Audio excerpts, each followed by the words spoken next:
President. Kuya Will, ang pagiging isang senador, bahagi ito ang pagsasagawa ng batas. Kahit marami pa pong batas, pero senador po kayo, kinakailangan niyo pa rin gumawa ng isang batas.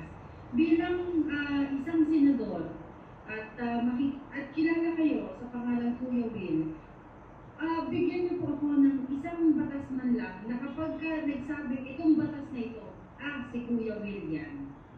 Okay, magandang tanong yan.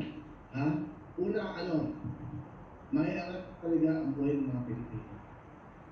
Matulungan talaga. Ako para sa akin, ang batas para sa mahirap.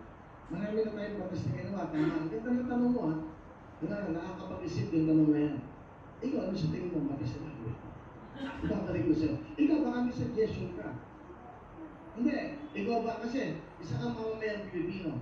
Ano ba sa tingin mo ang dapat na batas na gawin mo para sa mga kababayan natin? Hindi kasi nga, gusto ko makinig sa inyo.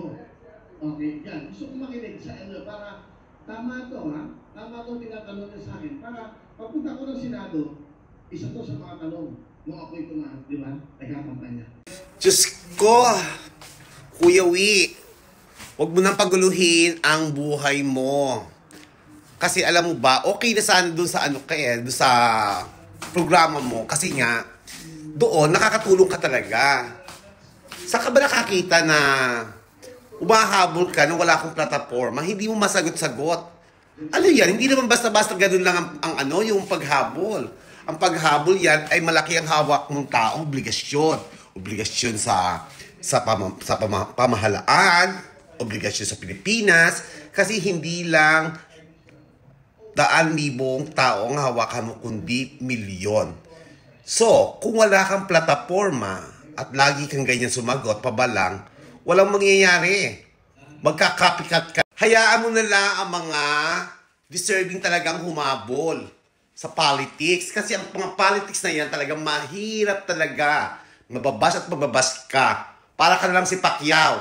Si Pacquiao nagboxing lang. Dahil sa kasikatan, nanalo. Pero walang napatupad na batas. Tapos ikaw, natatandaan namin, noong pinatakbo ka dati, ayaw mong tumakbo, umulong ka. Hindi namin alam bakit bigla kang tumakbo. Okay na yan, Kuya Wi, ko ako sa'yo. Diyan ka na lang sa programa mo. Nakakatulong ka pa, sabi mo nga, jacket pa lang, pinag-aagawan ka na. Hindi mo naman jacket yon, mga sponsor yon. Diyos ko, baka naman sa debate, hindi ka makapagsalita, mapagtawanan ka lang. Wag na, Kuya Wi, diyan ka na lang sa programa mo, panoorin ka namin, ha? Okay na yan, Kuya Wi, tama na.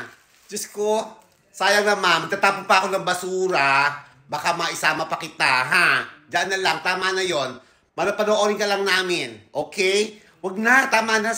Diyos ko, mauutak na ang mga Pilipino. Nakita mo, ang dami social media. Pinanonood ang social media. Hindi na yung mga news. Mas masikat pa ang social media. Tama na, Kuya Wi, ha? Sige na, tama na, ha? Panoorin ka lang namin sa Kuya Wi, okay? Bigyan ng jacket!